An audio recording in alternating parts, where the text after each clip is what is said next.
Kahit yung nag-abroad ako, ikaw ang lagi nagsasabi na mag-ito ng activities sa school. At anong requirements ka na mag-ito. Salamat mo na sobrang masarap. Babawi ako sa inyo yung promise yan. Di man siguro ngayon, pero promise yan. Basic. Pero promise yan.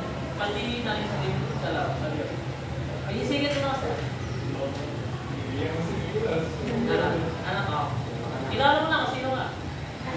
Sorry kung nakasakit ako.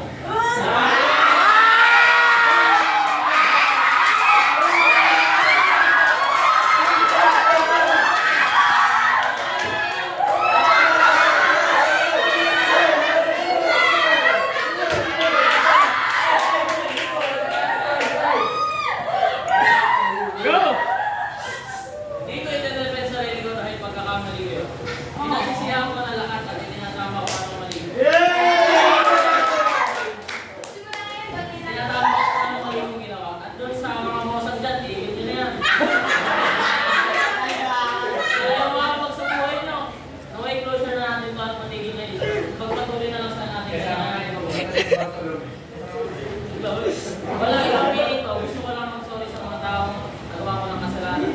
Kapanganan yung sarili ko. Bibigay mo yung letter sa ano?